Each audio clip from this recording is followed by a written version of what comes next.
Hi, we're Jeff and Sarah Hoffman, and this is our family. We just want to introduce our kids to you. This is Seth, our oldest. He's 9. And this is our son, Job. He came home from India. Yeah, we call him JT. He came home from India last June, and he's almost 3 years old. And this is our princess, Hannah, and she's 4. And our other son, Thaddeus, and Thaddy came home from Ethiopia over 6 years ago now, and he was just a tiny baby. Wow.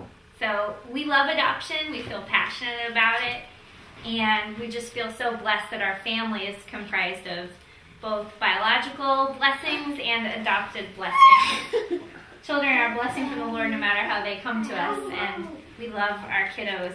I think adoption for us, it stems for us from the heart of God, realizing that we're adopted by Him as orphans, and we become sons. And so part of why we adopted was just, I think, maybe a natural overflow of being adopted ourselves by God. So that's probably the primary reason. And then we just wanted all of our kids to grow up in an environment that, one, understood, you had a concrete example of what adoption looks like, as well as for us adopting interculturally was that they would understand that the kingdom of God is going to look, there's going to be people from every tribe, tongue, and nation in the kingdom of God.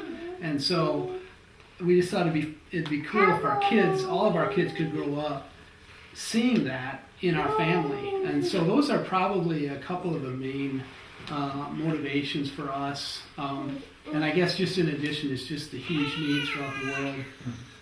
I forget how many, just millions and millions of orphans there are, especially in Africa and Asia, that are just kids looking for homes, looking for moms. I grew up around adoption, and adoption was, to me, just a natural way that a family was made.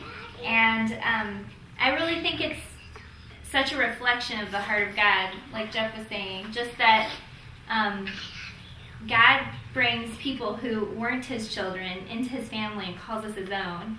And that's the same thing that we get to do in an earthly adoption setting, is we get to say to a little person who is needing a mom and a dad, and to a family who's needing a son or a daughter, we get to come together and see the gospel really happen in a family. And we believe that adoption is a really integral part of the gospel. And our son JT has some special needs. He was born with a birth defect that affected his hands and his feet. And the more I think about that, he's showing you his feet. The more I think about that, and in relationship to my own adoption, I have a lot of needs. I have a lot of special needs that can only be met by the Father. And He's taken me and called me His own when I was in great need. So I don't know how better to say that, but I've just been thinking about that a lot recently. Yeah. I guess the idea that we're all born with a defect called sin, and yet the Father adopted us. And so a special needs child, it just almost amplifies that whole adoption, that whole idea of adoption is that we're taken in by the Father despite the fact that we have defects and faults and called to be sons. So. And I think that adoption isn't easy. It's not something to be entered into lightly, and it's not, it's messy sometimes, but so was my adoption. Thaddy, can you tell us anything about adoption? Well, it's hard. It is. Why is that? Agreed. Because you brothers and sisters are best friends, and you always get along all the time, right? Actually, Not always. Not about Tony Stewart and Ken Seth. Yes, they're big rivals in the NASCAR They have circuit. different favorite drivers for NASCAR. I just want to say adoption is hard because we had to wait for almost a year, maybe even a full year, to get to get JT, and there were lots of incidents that happened along the way, including an overnight at the airport. Right, Dad? Yeah. Seth and Dad got stuck at the airport in Delhi. It was a big deal. Missed the flight. Okay, so it was Do hard. you like having? It was hard because we had to wait for, actually it was over 2 years.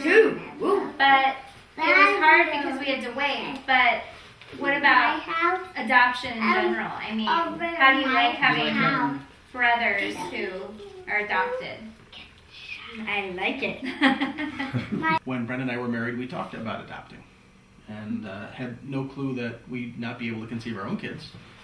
So when the time came after lots of infertility treatment that it might go to the next step of in vitro, we decided, wow, that's just a ton of money, and we want to be good stewards of what God's given us. And we realized there's just a ton of kids out there who need to be adopted. They need loving families. So we began that process. And we wanted to adopt from Mexico. So we found an agency in Florida actually to help us do that. But Mexico has its difficulties in placing its orphans in adoption, internationally anyway. So we wound up with that agency, but in a Guatemala program, because we'd fallen in love with the Mayan people in Mexico. And of course, Guatemala is full of Mayans. And by the time, of course, you get the placement of a child, the kid could be from Mars, you don't care anymore. So it was out of a sense of commitment that this is what the Lord wanted us to do, and because we definitely wanted to be parents, and we could not have gotten a better kid than Juliana. She is amazing. I mean, before you get her or your child, you think, oh, what, am I going to like her? Am I going to, love her? And once you get the child, she's just yours, and he is, and you just love them so much.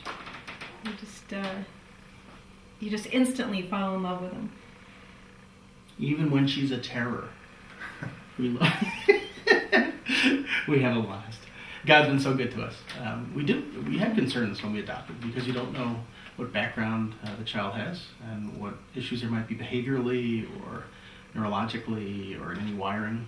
She's always wondered about her mom and talked about her, and just was curious about who she is. And so we had heard before we adopted that it was always very important to be open about her adoption and anything that we knew about her family.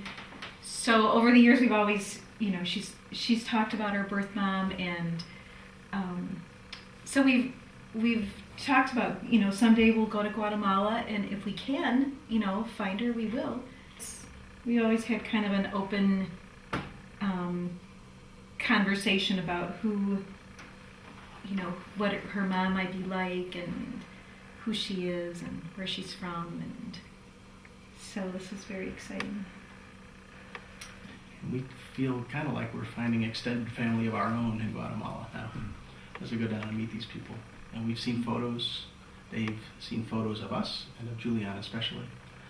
And I think they're probably a little less excited than we are to meet them, but I think they're excited. Yeah, they seemed very happy to see pictures of Juliana. In all stages of life. Right?